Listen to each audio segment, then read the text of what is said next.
या खोल लेता था वहां से, और कभी कभी वहीं से गिर भी जाती थी तो नीचे मटकी टूट जाती थी, मक्खन बिखर जाता था। ऐसा ही हुआ, एक गोपी ने पकड़ लिया।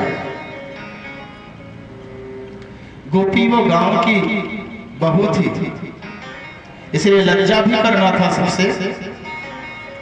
घूंघट करके और जल्दी से कन्हैया के कलाई को पकड़ा और कहा, चल तेरी मैया के सामने आज ले चल के तुझे बहुत पिटवाऊंगी। तू कहता है मैं चोरी नहीं करता हूँ, आज तू रंगे हाथ पकड़ा गया है, चल जल्दी से। घसीटती हुई बड़बड़ाती हुई चली जा रही थी। कन्हैया ने कहा, हे गोपी मैं चल तो रहा हूँ, लेकिन मेरी यह कलाई बहुत दर्द कर रही है। जो तुमने पकड़ा है इसको छोड़ करके मेरा दूसरा हाथ पकड़ ले तो तेरे साथ ही चलूंगा। गोपी ने ऐसा ही किया, और जैसे ऐसा किया इधर से एक हाथ छुड़ाया, दूसरे हाथ से उसके बालक का हाथ ले करके और उसके हाथ में दे दिया। अब घूंघट किए हुए पीछे देख भी नहीं रही है, आवेश में चल रही है, तेरी मैया से आज बहुत मिठाई लगाऊंगी, चलती हूँ यशोदा से बताऊंगी, वो बहुत बड़ी धन्ना से फिर बनती है। कहती है मेरा कन्हैया इतने गऊ का माखन खाता है, कहाँ दूसरे के यहाँ जाएगा। इधर से जब लेकर के पहुंची मैया के पास तो कन्हैया तो वहां से जैसे हाथ छुड़ा पाए, भाग करके दूसरे रास्ते से जा करके मैया यशोदा के पीछे उनकी धोती पकड़ करके छुप इधर उधर से देख रहे हैं, देखो क्या होता है।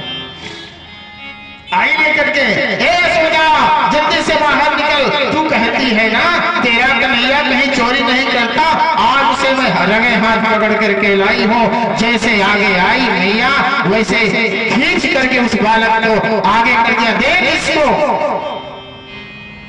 यशोदा मैया ने कहा, तू पागल हो गई है क्या? ये देख किसका लाला है। अब जब मुंह खोल करके देख लिए तो उसी का बेटा एकदम शर्म से मर गई बेचारी, और कही कि हमसे गलती हो गई। अरे कन्हैया पीछे से देख रहे, कहा मेरा लाला तो कब से मेरे पीछे खड़ा है, अब तू कह रहे कि मेरा लाला है, ये अपने लाला को पकड़ करके लाई है। इधर गोपी वहां से वापस हुई, कन्हैया फिर से दूसरे रास्ते से आकर के गोपी से मिलते हैं। आज गोपी आज तो तुमने ऐसा किया, तेरे बालक का हाथ मैंने पकड़ाया था, आइंदा अगर कभी मुझे पकड़ाने की कोशिश किया ना तो तेरे पति का हाथ तेरे हाथ में दे दूंगा। इस प्रकार की लीलाएं भगवान करते हैं। आगे एक दिन की बात है, मैया दही मथने बैठी, दही मिलाने बैठी हैं, मथानी हाथ में है। कन्हैया पहुंच गए। कन्हैया ने कहा, माँ मुझे भूख लगी है, मुझे दूध पिलाओ, मुझे स्तनपान करवाओ। मैया ने कहा, बेटा थोड़ी देर रुक जाओ, दही मथ लेती हूँ, उसके बाद तुम्हें स्तनपान करवा दूंगी, तुम्हें दूध पिला दूंगी। कहा, मैया अगर तुम मुझसे प्रेम करती है तो मुझे दूध पिला। कहा, तुमसे तो प्रेम करती हूँ लेकिन दही थोड़ा सा मथ लो तो। कहा, पहले ये बताओ तुम्हें दूध प्यारा है कि तुम्हें पुत्र प्यारा है? मैया ने कहा, कैसी बात करता है लाला? अरे मुझे मेरा लाला प्यारा है, मुझे मेरा कान्हा प्यारा है, मुझे तू प्यारा है, दूध किस गिनती में है? अच्छा अगर मैं प्यारा हूँ तो दूध छोड़ो, पहले मुझे दूध पिलाओ, पहले मेरी छुदा शांत कर। मैया ने क्या किया, मथानी की रस्सी दोनों हाथों में है, कन्हैया अंक में है और दूध भी पी रहे हैं, मथानी भी चल रही है। इतने में कन्हैया ने एक उपक्रम किया, एक प्रभाव अपना दिखाया। एक पतीले में बगल में दूध रखा था, उसमें आग ज्यादा हो गई और आग के प्रभाव से उसमें उफान आ गया। उफान आया तो मैया ने सोचा अरे तो दूध सब बह जाएगा। इतने ने क्या किया, मथानी छोड़ दिया और इधर कन्हैया को उठा करके जल्दी से झटक करके बगल बैठाया, दौड़ करके लकड़ी खींचने चली गई कि आँच कम हो जाएगी तो दूध बैठ जाएगा, सारा दूध बह जाएगा। मेरे कन्हैया ने देखा, हाँ अभी तो कह रही थी इसे पूत प्यारा है, अब ये दूध संभालने के लिए पुतवा को फेंक करके चली गई। तो कन्हैया ने क्या किया, मथानी उठाया, जितनी भी मटकियां रखी थी सब तड़ सब तोड़ करके थोड़ा सा माखन अपने अंजलि में लेकर के छत पर चढ़ गए। मैया जब दूध संभाल करके इधर देखती है तो देख क्या रही है, मेरे सासू के सासू के सासू के सासू के आगे की जो मटकियां थी वो भी टूट गई। हाय गैया, इतना पुराना गिरस्थी आज ये सब सत्यानाश कर दिया, अब कहाँ है? ढूंढने लगी। मैया कन्हैया को ढूंढ रही, पूरे महल में ढूंढ डाला, नहीं मिले। सोच ली हो सकता है छत पर गई तो कन्हैया के आसपास में बहुत से बंदर घेरे खड़े हैं, वही माखन के लालच में बंदर घेरे हैं। कन्हैया सबको बुला करके और माखन दिखा रहे हैं। अच्छा तो ये यहाँ है। कन्हैया ने जैसे ही मैया को देखा वैसे भागना शुरू कर दिया, और मैया पीछे से पीछा करना शुरू किया। कन्हैया भाग रहे हैं, मैया पीछा कर रही हैं। मैया ने कहा कन्हैया रुक जाओ, नहीं बहुत मारूंगी। कहा अगर तुम मारोगी तब तो मैं रुकने वाला नहीं, ना मारो तब तो रुक जाओ। कन्हैया ने देखा कि मैया का जो श्रृंगार था ना, सिंदूर बह करके पूरे मुख पर हो गया है, आंख का काजल बह करके पूरे गाल पर लग गया है, बड़ी श्रमित हो गई है, पसीने से सराबोर हो गई है, बहुत क्रोधित होगी, इसलिए रुक गए कन्हैया। रुक करके कहा लो मैया पकड़ लो मुझे। अब पकड़ जब पा गई तो ले करके उलूखल के पास पहुंच गई। उलूखल बीच में पतला होता है और किनारे किनारे मोटा होता है, जैसे डमरू होता है ना, डमरू के आकार का ही उलूखल होता है। उसी उलूखल में बांधने लगी, तुम्हें इसी में बांध दूंगी, तेरी जितनी बदमाशी है ना सब शांत हो जाए, आज दिन भर इसी में बांध रखूंगी। बांध लो मैया। मैया आज बैर भाव से बांधना चाहती है, इसलिए सुखदेव स्वामी बोल रहे हैं महाराज से, बैर भाव से परमात्मा बांधने वाले नहीं है। तद्दाम बध्यमानस्य स्वार्भकस्य कृतावसः त्वयंबुलो नमद्भूते सन्नधे कृष्ण गोपिका। कम पड़ रही है, पूरा बांध लेते हैं, गांठ जहां लगानी है वहीं पर जब गांठ लगाना चाहती है मैया तो गांठ लगाने के लिए रस्सियां नहीं बचती। अब गांठ लगे कैसे? जब गांठ न लगेगी तो बंधन कैसा? सारे घर की रस्सियां ला करके और मैया बांधने का प्रयास करती है, लेकिन वह 2 अंगुल रस्सी कम ही पड़ जाती है। आज 2 अंगुल रस्सी कम पड़ी, मैया परेशान है। प्रभु निराकार बंधन मुक्त है, उनको बंधन नहीं लग सकता है, और सर्वशक्तिमान है, वो भी बंध गए, क्योंकि परम पवित्र यशोदा मैया आज बांध रही है। भले ही दुर्भाव बस बांध रही हो, लेकिन प्रभु ने सोचा मैया एकदम से परेशान है, इसलिए मैं स्वयं ही बंध जाता हूँ। आप मैया से कहते हैं कि माँ अब तुम परेशान मत हो, लाओ रस्सी मुझे दे दो, मैं खुद ही बंध जाता हूँ। मेरे कन्हैया ने खुद लेकर के गांठ लगा लिया, और गांठ लगा लिया तब मैया ने कहा बस इसी में तुम बंधे रहो, इसी में सारा दिन तुम्हें बंधा रहना होगा। मैया घर का कुछ और काज काम करने लगी। इतने में कन्हैया को याद आया कि मेरे 2 भक्त अभी जिनका कल्याण करना है वो भी तो मेरे आंगन में ही है। यमलार्जुन का जो वृक्ष है वो नल कुबर मणिग्रीव है, इसलिए उनका भी उद्धार करना है। इसलिए सूझ पड़ी भगवान को इससे अच्छा और दूसरा समय नहीं मिलेगा। मैया काम काज में लगी है और खींच करके उलूखल कमर में बंधा है, पेट में, जब पेट में बंधा उलूखल रस्सी से बंधा। यहाँ पर भगवान का एक नाम और पड़ गया, दाम माने रस्सी, उदर माने पेट। दाम से उदर बांधा गया है, रस्सी से उदर बांधा गया है, इसलिए एक नाम पड़ गया दामोदर। बोल दामोदर भगवान की जय हो। कन्हैया उधर में बंधी हुई रस्सी बंधी है, उलूखल घसीट करके लेकर के आगे बढ़ते हैं। आंगन में, नंदराय के आंगन में एक यमलार्जुन वृक्ष है। अर्जुन के दो जुड़वा वृक्ष जाकर के बीच से निकलते हैं। उलूखल दोनों तरफ चौड़ा होता है, इसलिए बीच से जब निकले तो इतनी जगह में जब भगवान निकले तो उलूखल उसी में अटक गया।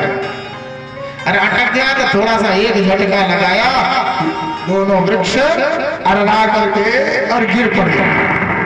जब गिर पड़े तो उसमें से मणिग्रीव और नल के ऊपर निकल पड़े। निकल करके भगवान की प्रार्थना करने लगे, प्रभु मेरा कल्याण आपने कर दिया।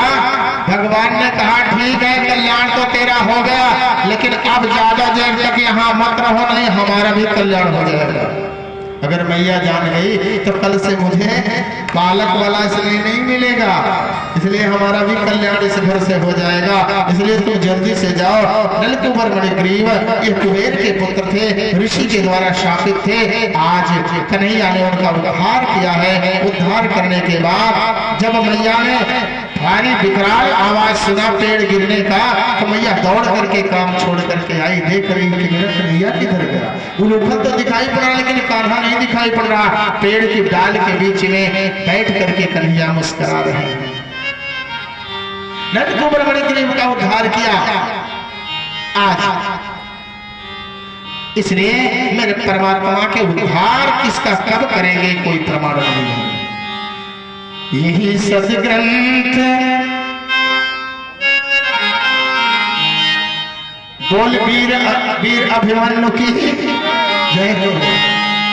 सातवां फाटक टूटना था, अभिमन्यु बढ़ने से गायब हो गए। हाँ, यही सदग्रंथ कहते हैं, यही सब वेद गाते हैं। यही सदग्रंथ कहते हैं, यही सब वेद गाते हैं। यही सदग्रंथ कहते हैं, यही सब भक्त गाते हैं। यही सब वेद कहते हैं, यही सब भक्त गाते हैं। यही सब ग्रंथ कहते हैं, यही सब भक्त गाते हैं। यही सब ग्रंथ कहते हैं, यही सब भक्त गाते हैं। न जाने कौन, न जाने कौन, न जाने कौन, न जाने कौन से गुण पर दयाल भी रीत जाते हैं। न जाने कौन से गुण पर दयाल भी, कौन से गुण पर दयाल भी रीत जाते हैं। न जाने कौन से गुण पर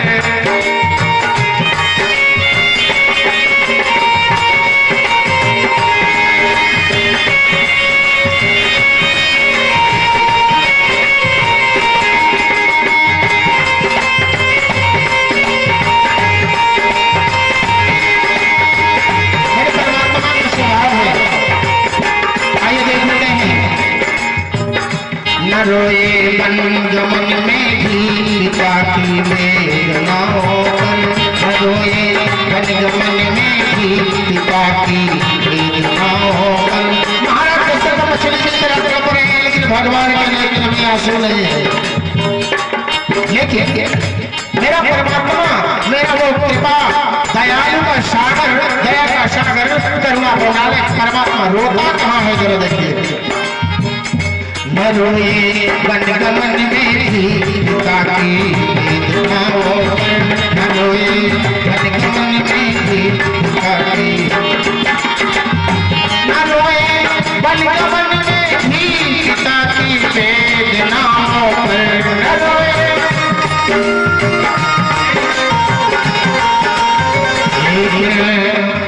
उठा कर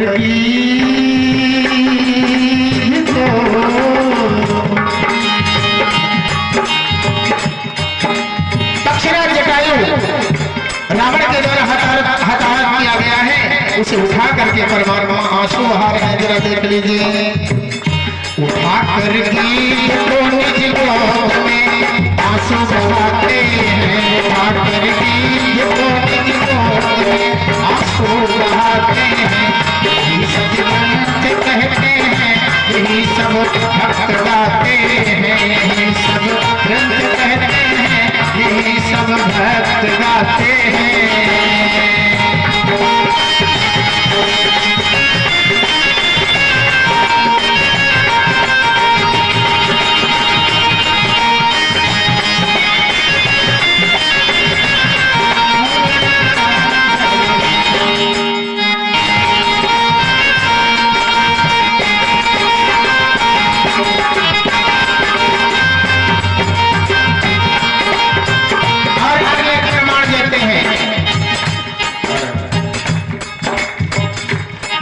स्वीकार करते हैं निमंत्रण नृप सुयोधन का, नहीं स्वीकार करते हैं निमंत्रण नृप सुयोधन का, नहीं स्वीकार करते हैं निमंत्रण नृप दुर्योधन का। समझो की बात लेकर के सभी संदेश लेकर के भगवान श्री कृष्ण दुर्योधन के यहाँ गए हैं। महाभारत में रुक गए, 5 गांव पांडवों को दे दो, बस नहीं स्वीकार करता। बाद में पीछे भगवान जाने लगते हैं तो दुर्योधन कहता है हे केशव, ये जितनी सामग्रियां मैंने एकत्रित किया है तुम्हारे स्वागत में किया गया, थोड़ा सा कुछ ग्रहण तो कर लो, प्रसाद ग्रहण कर लो, भोजन ग्रहण कर लो। मेरे कन्हैया ने कहा दुर्योधन ध्यान रख, भोजन दो स्थिति में करवाया जा सकता है। दो स्थिति में मनुष्य भोजन करता है, या तो उसके पेट में भूख हो या तो भोजन करवाने के अंदर भाव हो। न मेरे पेट में भूख है न तेरे अंदर वो भाव है, इसलिए नहीं स्वीकार करते हैं निमंत्रण नृप सुयोधन का।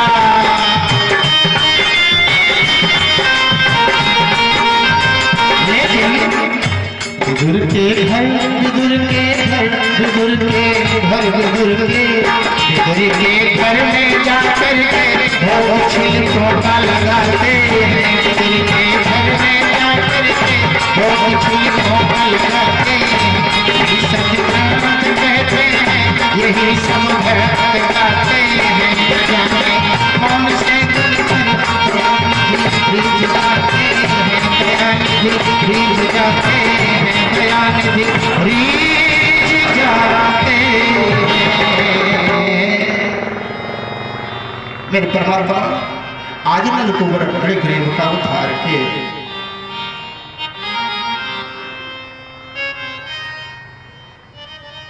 नंद बाबा उपनंद जो भी हैं सब मन में अपने विचार करने लगे। जब से ये दोनों लाला का जन्म हुआ है तब से मेरे ब्रज में अनेक प्रकार के उत्पात हो रहे हैं। ब्रज में रह करके मेरे कन्हैया ने कई भक्तों का कल्याण किया। यहाँ तक कि एक फल बेचने वाली आई, आवाज दिया, गोविंद ने अंजलि में अपने अनाज लेकर के और चल पड़े। फल वाले के फल लेने के लिए फल मुझे दे दो मैया, उसके बदले में अनाज मैं तुम्हें दे रहा हूं। अब वो प्रेम से उस बालक को देख करके भाव विभोर हो गई और एक फल निकाल करके दे दिया। मेरे गोविंद ने टोकरी में उसके अनाज डाल दिया। वो अनाज के दाने धीरे धीरे मणि और सरसरियां बन गई। किसी न किसी प्रकार से भक्तों का कल्याण किया।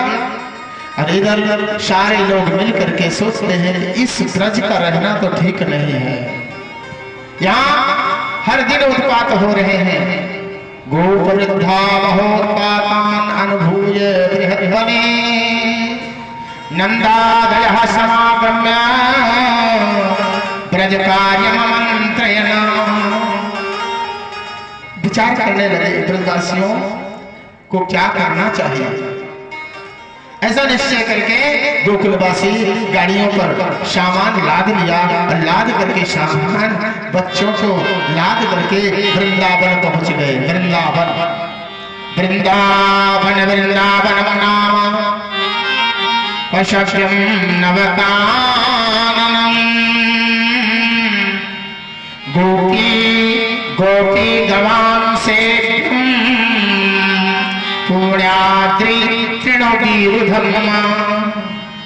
वृंदावन की बड़ी प्रशंसा सुनी जाती है।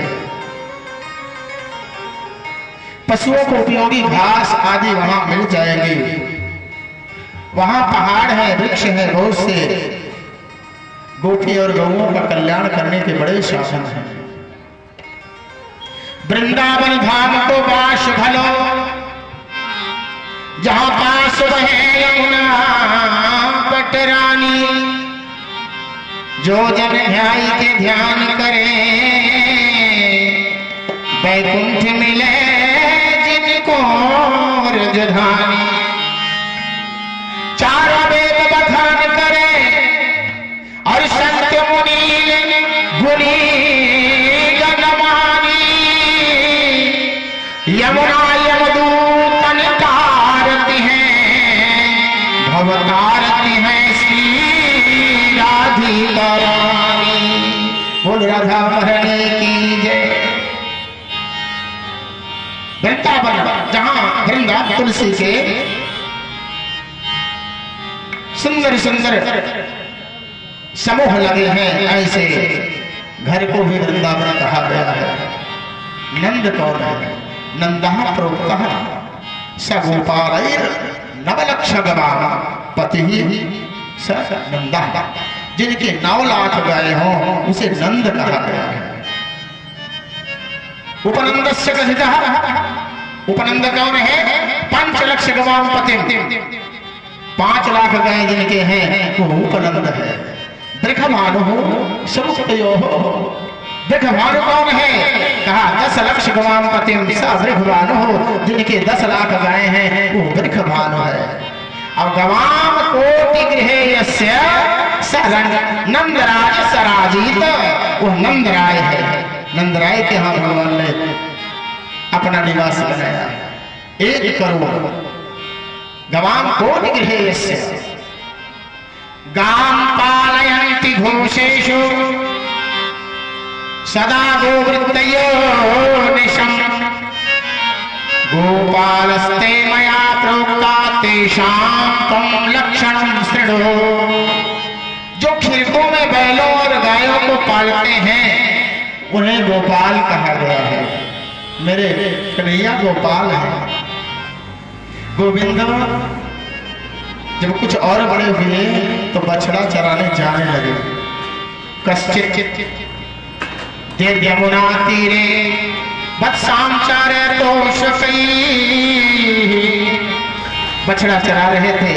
बलराम को मारने की नियत से एक बछड़े का ही रूप एक राक्षस ने बना करके और बछड़ों के खिड़की में मिल गया। तम स्वरूपम वीक्ष, वीक्ष माने उस 10 रूप में राक्षस को जब गोविंद ने देखा, वत्सयूथगतम हरि, दैत्य हमारे बछड़ों के यूथ हमारे समूह में मिल गया है। बलराम जी अचानक बच्चे की तरह उस दैत्य के पास पहुंचे और पहुंच करके पूंछ सहित पिछले पैर को पकड़ लिया और घुमा दिया। एक बार कैथ के जड़ के पास में पटक दिया। उस बत्सासुर का भी उद्धार हो गया। इस प्रकार से बकासुर, अघासुर, ये जितने भी कंस के भेजे गए जो भी हैं, बकासुर, अघासुर, धेनुकासुर आदि सबका उद्धार करते हुए गायों की सेवा भगवान कर रहे हैं। देखिए गायों की सेवा भगवान कर रहे हैं। गाय की सेवा का कितना बड़ा फल है जरा शास्त्रों में देखिए। गवाम चरण धूलिम तो सर्व पाप प्रणाशनम, ललाटे मस्तके भार्य गंगा स्नान फलम लभेत। ललाट में मस्तक में धारण कर लेने से गोखुर की रज, गाय के खुर जहां पड़ते हैं उनकी रज ललाट में धारण कर लीजिए। शास्त्र कहते हैं, अथर्ववेद कहता है कि स्नान गंगा में स्नान जैसा फल मिल जाता है।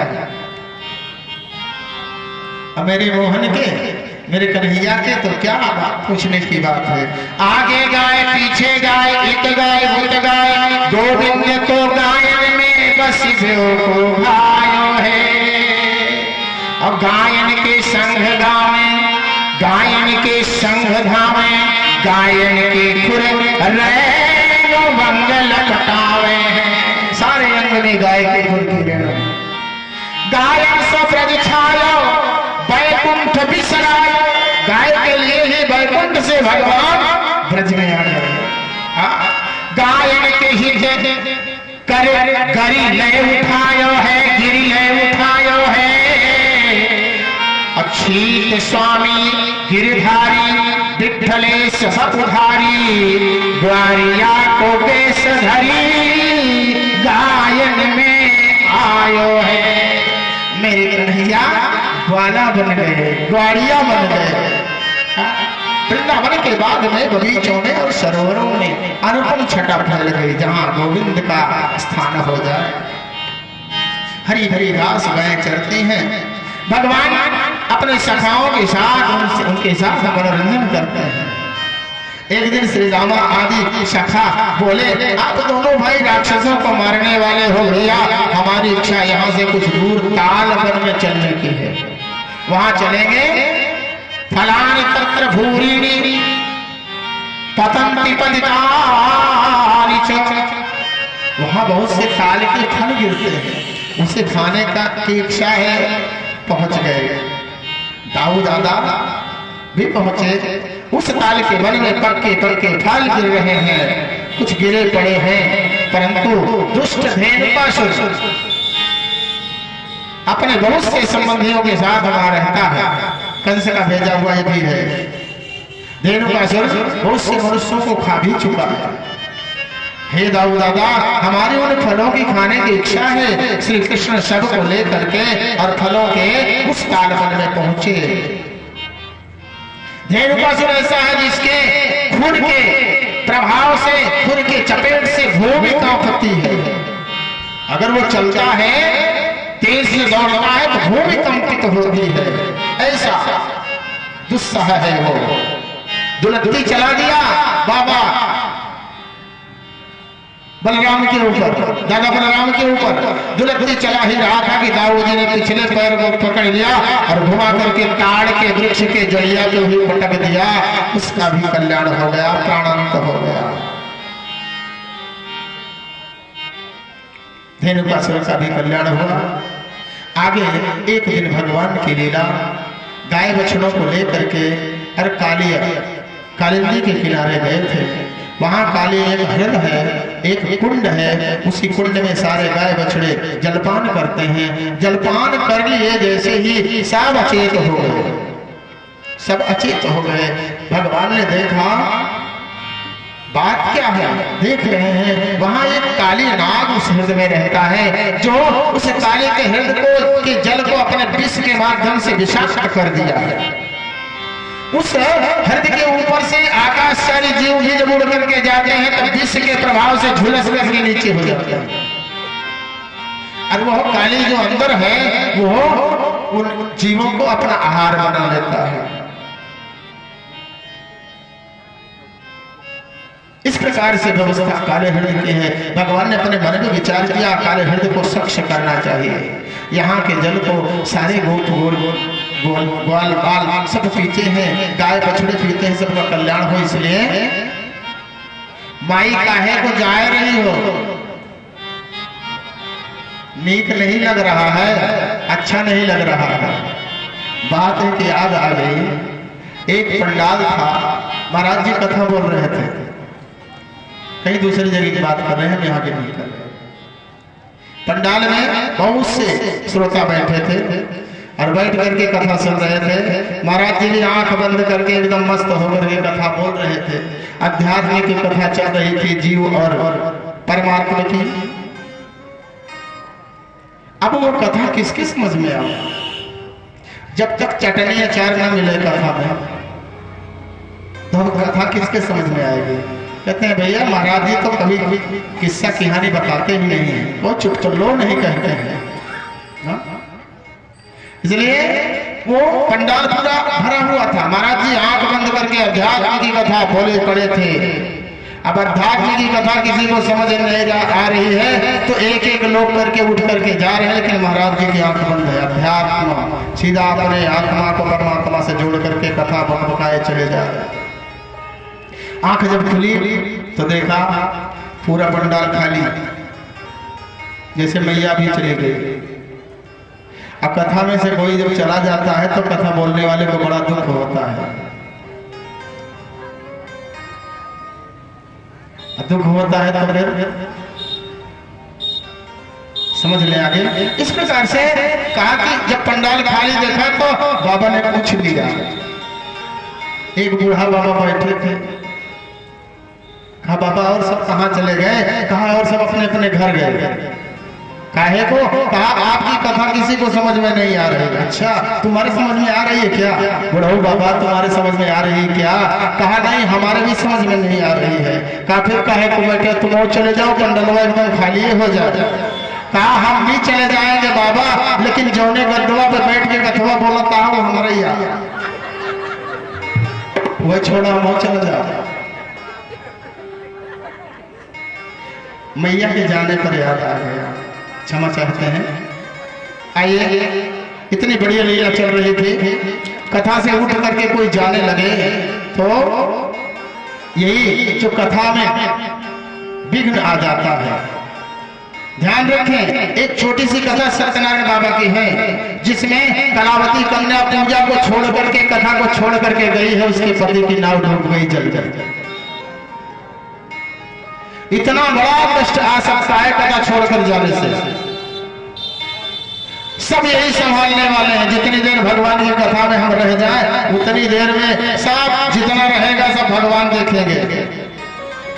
हाँ, एक चिड़िया की टिहरी होती है, ऊपर की तरफ पैर करके सोती है रात में। किसी ने पूछ दिया, भैया अरे देवी काहे को ऊपर टंगिया करे हो? कहा मान लीजिए आकाश गिरने लगेगा तो इसी से थाम होगी। तो आकाश हम थाम नहीं सकते हैं, इसलिए जब तक कथा होए तब तक सुन लीजिए, उसके बाद फिर कौन बुलाने जाएगा? एक तो स्वामी जी हैं, ये 16-16 दिन की कथा भी रख दी है, कितना सुनो। और उसमें उधर शास्त्र कहता है कि राम कथा जो सुनत आगाही, रस विशेष जाना तीन नहीं। 16 दिन नहीं, 16 साल भी सुनना पड़े तो सुनना चाहिए। कथा में जब तक समय बीते वही समय सार्थक है, बाकी सारा समय निरर्थक है, सब अनित्य है, असत्य है। काले हिरण का कल्याण करने के लिए भगवान चल रहे हैं। बोल बालकृष्ण लाल की जय। कथमंत्र जलेगा भे न गृहणाद भवान हिमा सवई बहु योगावाशम यदा सिद्धि प्रकथता। उस अगाध जल में उसमें एक काली नाग रहता है, जो इतना जल विषाक्त कर दिया है कि जितने भी आकाशचारी जीव भी हैं, वो जब उधर से जाते हैं तो जल करके अब नीचे गिर जाते हैं। इस प्रकार की व्यवस्था उस काले हृदय की है। भगवान ने उपक्रम किया। कई कई कथाएं आती हैं कि कंदुक क्रीड़ा कर रहे हैं। किसी लेखक ने लिख भी दिया है, एक समय उमड़ी नदिया जहां गे यदुनंदन गेंद खिलैया, अखेलत गेंद गिरी जमुना जी में, कूद परे श्री कृष्ण कन्हैया। मारथी बुद्धि पताल गयो जहां नागिन नाग सिले थी बलैया। है तो वही बात, लेकिन ये किसी ने लिखा है। भगवान कृष्ण कंदुक क्रीड़ा करते हैं, वह कौतूहल बस उसी हृदय में उछल करके कूद पड़ते हैं। खुद काली का उद्धार करने के लिए आज कन्हैया हृदय में कूद पड़े। जैसे ही कूदे सारे गोपबाल साफ एकदम से युक्त हो गए। गोकुल समाचार पहुंच गया, ब्रज कहा भैया कन्हैया तो उस काले हृदय में कूद पड़े हैं, जहां की ऊपर से कोई जाता है वो भी झुलस करके मर जाता है। अब कन्हैया का बचना ठीक नहीं, यार संभव नहीं है। मैया यशोदा पागल सी हो गई, दौड़ करके मन वो भी काले हृदय में ही कूदना चाहते हैं, मेरा लाला नहीं तो मैं भी जीवन विषय में समर्पित करता। सब लोग पकड़ लेते, मैया को पकड़ लिया। मैया कहती हैं, मैया सोचती हैं, इस कन्हैया को बार बार मैं रोका करती थी कि काले हृदय पर मत आना, ऐसे गहरे जल में मत जाना कभी, लेकिन आज वही करके ये दिखा दिया। हाँ?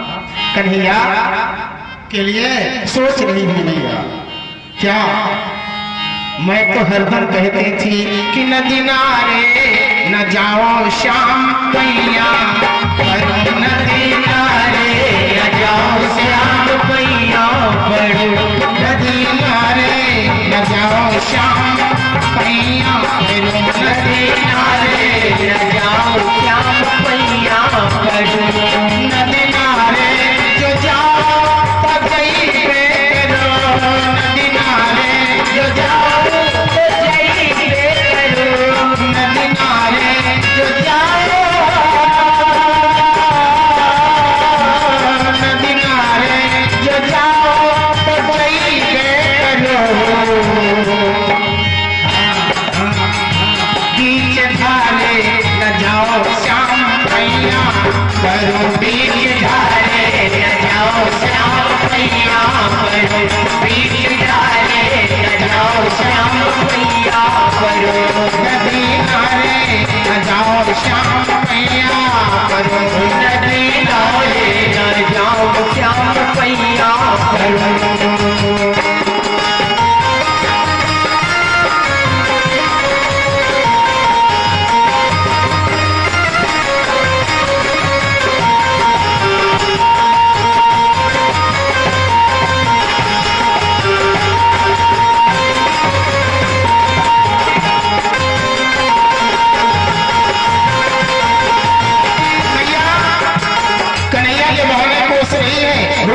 से इतना भी मैंने कह दिया था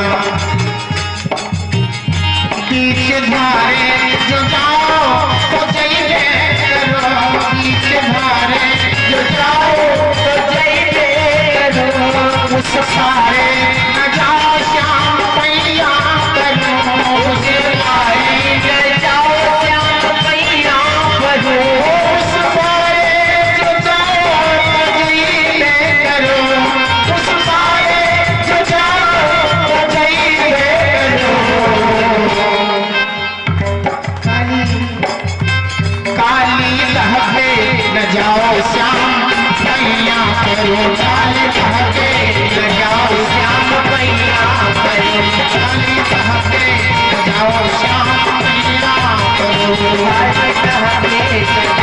श्याम पैया करो मैया सोच ही रही थी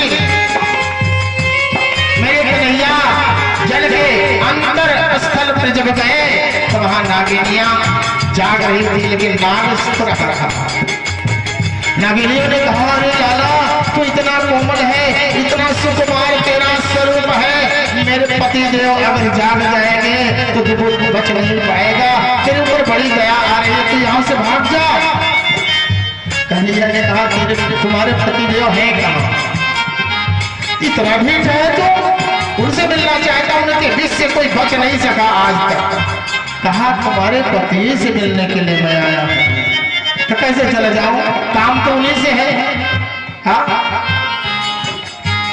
इतने में बात ही बात में खेल खेल में मेरे कन्हैया ने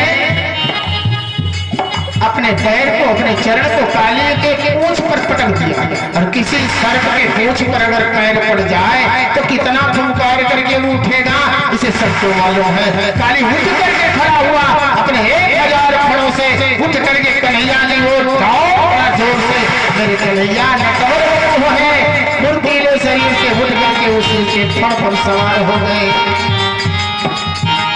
सवार होकर के और उसी पर नृत्य करने लगे अब काली का जितना फड़ उठता है भगवान के चरण पर प्रहार करने के लिए उतने चरण पर भगवान का चरण प्रहार होता है जो फड़ उठा है उसी पर भगवान का चरण से पड़ता है क्यों क्या काली 1000 फड़ वाला है मेरे परमात्मा भी को सहस्र शीर सहस्रपात सर्वत सर्ववात 1000 पाप तो परमात्मा के भी है जो फल उठता है उसी को कुचलते हैं इतना करते हुए जल के ऊपर धीरे धीरे आ रहे हैं और मैया समझ रही है जैसे कन्हैया को देखा नाग के ऊपर वो तो मानो हताश होकर के गिरना शुरू हो गया उसका वही पारा जो जाओ तो जइबे करो वही पारा जो जाओ तो जइबे करो हाय लेकिन काली दह पे न जाओ श्याम पैया करो काली दह पे न जाओ श्याम पैया करो काली दह पे न जाओ श्याम पैया करो काली दह पे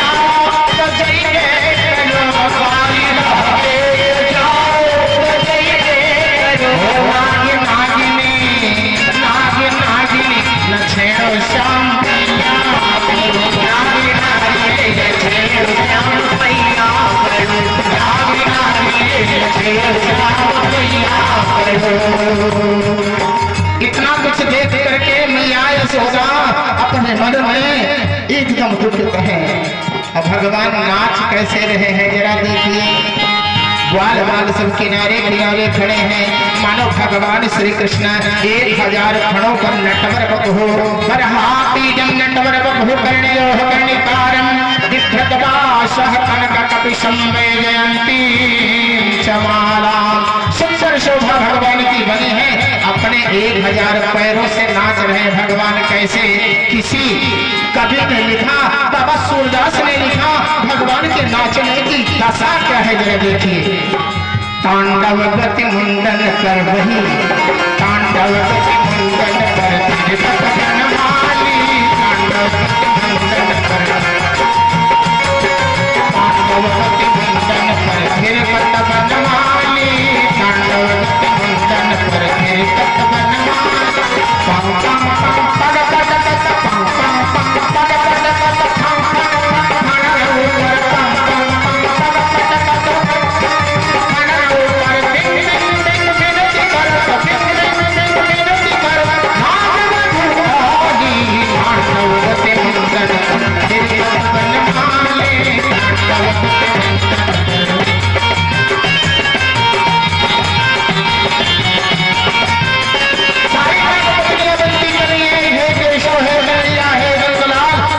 तो छोड़ दो ऊपर से संग संग संग संग कागित संग संग संग संग कागित सनक शनंदर सरकुमार शरण संग संग संग संग कागित नारदादि संग संग संग संग कागित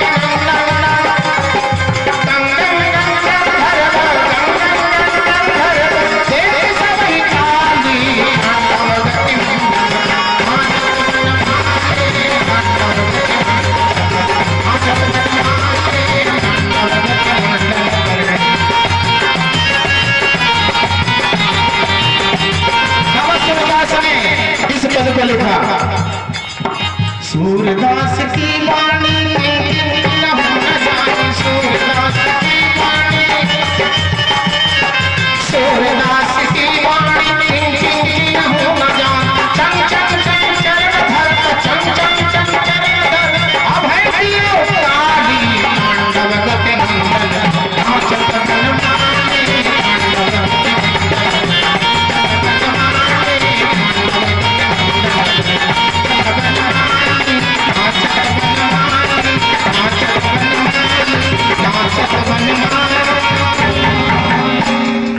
बोल गोविंद सरकार की जय।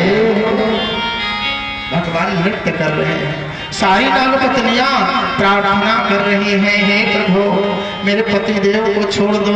क्या हम नागिनियों को आप विधवा बनाना चाहते हो क्या? हे वसुदेव सुत आपको नमस्कार करती हूँ, हे बलराम आपको नमस्कार करती हूँ, भक्तों के प्रतिपालक प्रद्युम्न और अनिरुद्ध को नमस्कार करती हूँ,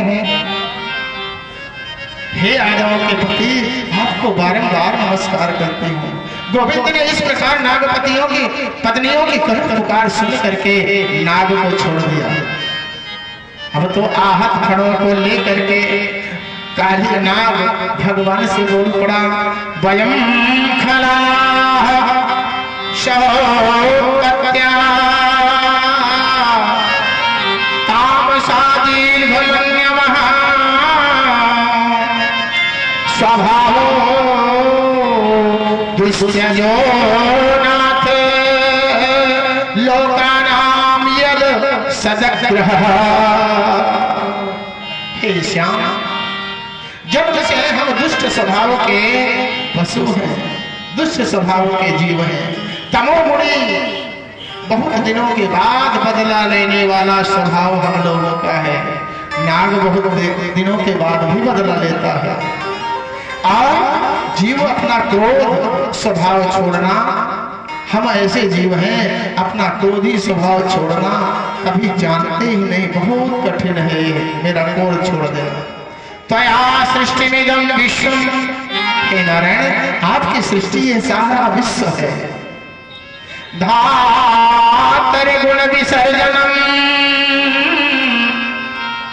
नाना स्वभाव बीजो योनि बीजास्या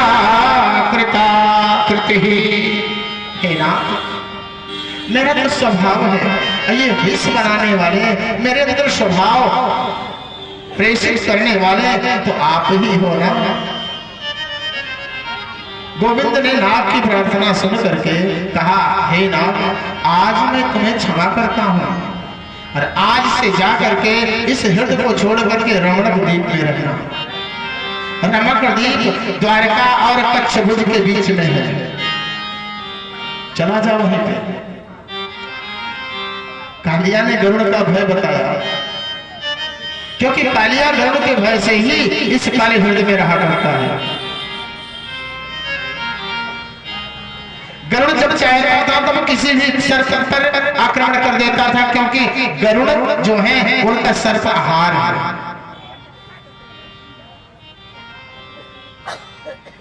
सारे नाग आपस में गोष्ठी करके अपना निर्णय कर लिए कि देखिए ये काली है, प्रतिदिन हर नाग को एकदम से भयभीत रखता है। तो ऐसा करो, हर नाग अपना अपना ये समझ लो कि एक एक नाग एक एक दिन चले जाएंगे, कम से कम सारी नाग योनि तो भय से मुक्त रहेगी। जिसका नंबर जब आवे तब चला जाए।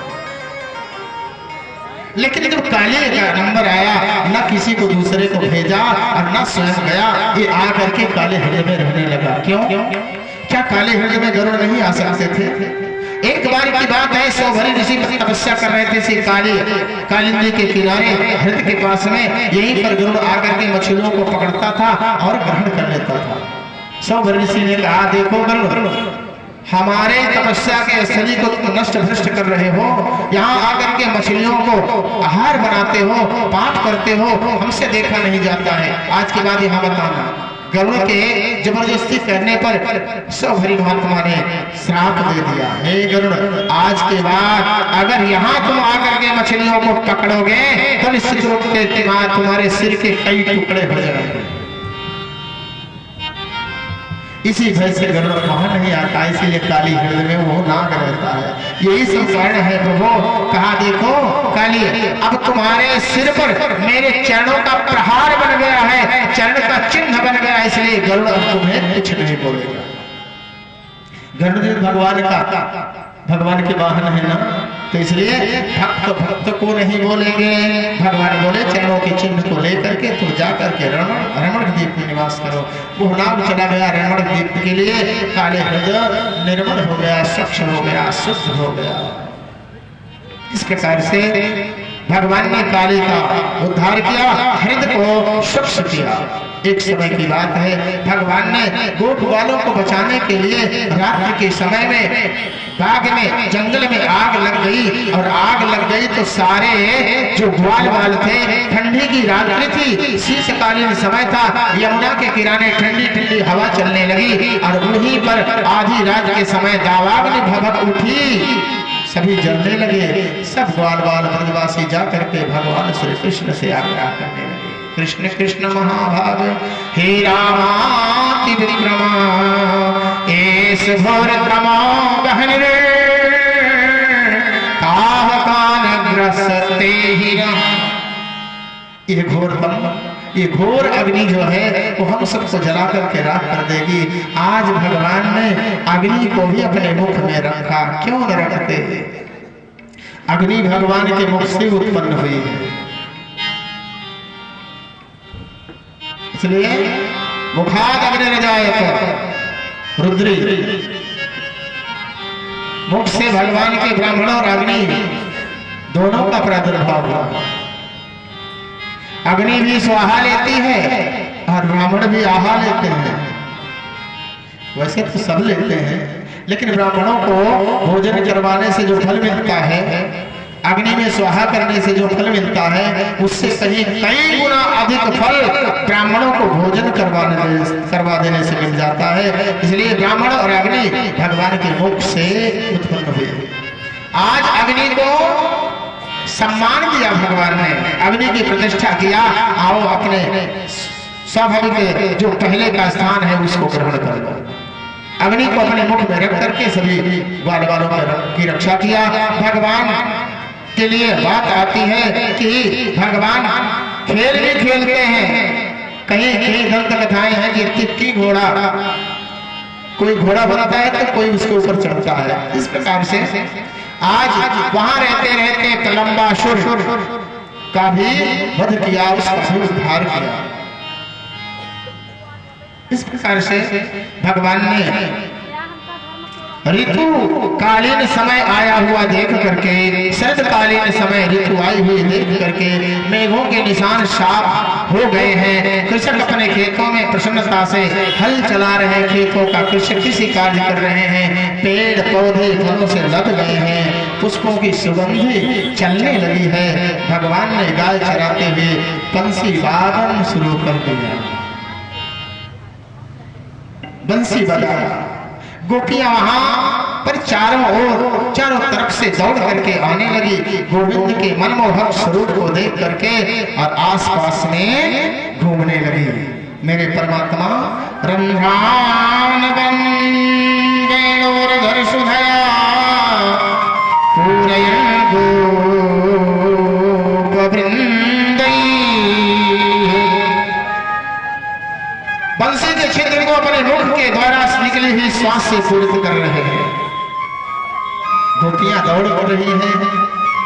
अरे बहन, गोविंद के वेश को तो देखो। हमारी तो बात ही क्या है, देवांगनाओं का भी मन काम भाव से भर जाता है। अरे सखी, कोई दूसरी सखी कही, बंसी की धुन सुन करके बालकों की तो क्या चलती, बछड़े भी दूध पीना बंद कर दिए हैं। बछड़े अपने माँ के स्तनों में मुख लगाए हैं, दूध पी रहे हैं। तो बंसी की ध्वनि जब आई, बछड़ों का मुख अस्तस्त हो गया। आधा दूध किनारे से गिर रहा है। बछड़े एकदम मुख बंद कर गए, खोल करके खड़े। अक्षणमतां फलमिदं। अरे सखी, नेत्रों का तो श्रेष्ठ फल यही होगा कि बिना आज हमें इन कन्हैया को अपलक देखना चाहिए। निमि महाराज से आग्रह करो कि कुछ देर के लिए हमारे पलकों से उठ जाएं और इन कन्हैया को अपलक दृष्टि से हम देख सकें। ही अफाट हो फूट हो नयन जरहु सोतन के ही द्रवहि स्रवहि कुल कहीं नहीं तुलसी सुमिरत राम। हरि सखी, वृंदावन की भूमि का बड़ा भाग्य है जहां गोविंद के चरण चिन्ह पड़ गए हैं। हर गोविंद के वेणु पर गोविंद वेणु मनोमंत मयूर नृत्यम। गोविंद के वेणु के धुन को सुन करके मयूर भी मनोमंत होकर के नृत्य कर रहे हैं। इतना अपने मन में सोच रही है, आपस में बातें कर रहे हैं।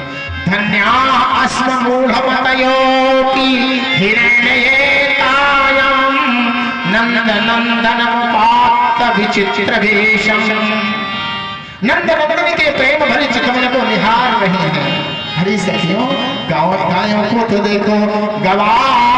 गावस्य कृष्ण मुख निर्गत वेणुगीत पीयूष मुक्तभित कर्म पुटैः पिबन्त्यः शावाः अस्तनुत्तनपयः कवलाः स्मास्तनुर् गोविन्दमात्मनि दृशाश्रुकुलाः स्पृशन्ते। जब कृष्ण की बंसी बजती है तो गायों के कान खड़े हो जाते हैं। गायों के कान खड़े हो जाते हैं। इस प्रकार से कृष्ण की बंसी का वर्णन करना हम जैसे लोगों के बस की बात नहीं है। नारद सारद भी थक गए उन कृष्ण के अलौकिक उपमा की झांकी दिखाने के लिए। पूरी सृष्टि, पूरी धरती को कागज बना दिया जाए। बनराय जितने हैं जंगल, सबको लेखनी बना दिया जाए। अब भगवती शारदा स्वयं बैठ करके लिखना शुरू कर दे। तब भी गोविंद के गुण का बखान नहीं हो सकता है। सारी गोपियां अपने मन में सोच रही हैं, कौन नहीं सोचेगा। अच्छा, कौन ये सोच रहा है कि गोविंद हमारे घर में ना आवे? हाथ उठा सकते हैं? कोई ऐसा सोच रहा हो जो गोविंद हमारे घर में ना आवे? सब को सोच है कि आवे। अच्छा, सारी गोपियां भी यही सोच रही हैं। क्या? आज मेरे अंगना में आओ गोपाल, आओ नंदलाल। सब कोई गाएंगे, जिसको जिसको अपने अंगना में गोविंद को बुलाना है। यहाँ माधव नारायण के यहाँ गोविंद नारायण के यहाँ माधव नारायण आ गए हैं। और कल माधव और गोविंद में उलटफेर हो गया, भ्रम हो गया है? लेकिन गोविंद नारायण के जो पुत्र थे वही माधव बने थे। उनका भी माधव नारायण ही नाम है। ये भगवान की कृपा है। माधव नारायण को ही अपना पात्र, अपना अभिनय करने के लिए नियुक्त कर दिया। आज मेरे अंगना में आओ नंदलाल, आओ गोपाल, दर्शन को प्यासी गुजरिया है श्याम। आज मेरे अंगना में आओ नंदलाल, दर्शन को प्यासी। क्या बात है? आज मेरे अंगना में आओ नंदलाल, आओ गोपाल, दर्शन को प्यासी गुजरिया है श्याम। आज मेरे अंगना में आओ नंदलाल,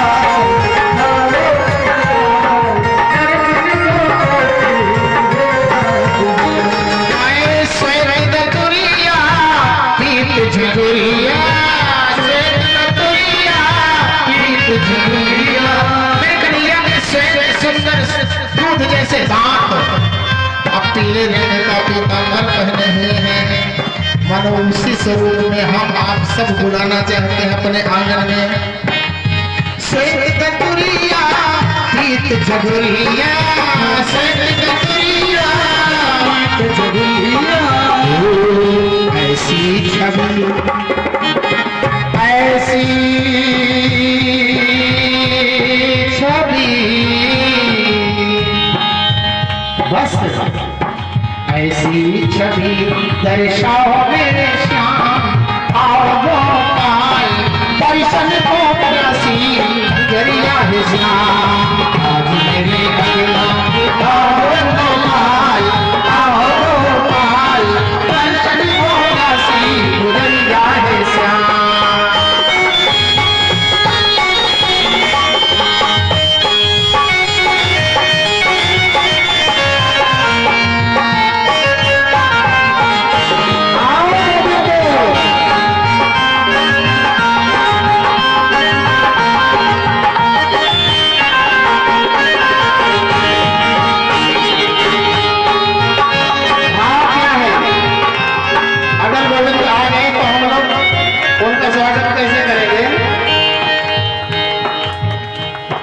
गोपियों से सीख लेते उनका भाव क्या है?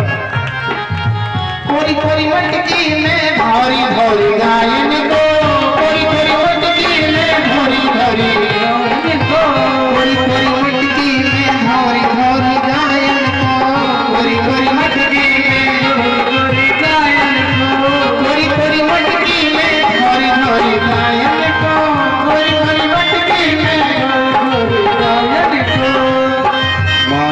और दहिया, नई नई मटकियां सुंदर सुंदर गायों के माखन और दही के, माखन और दहिया, माखन और दहिया, दहिया दहिया दहिया, माखन और दहिया जमाए और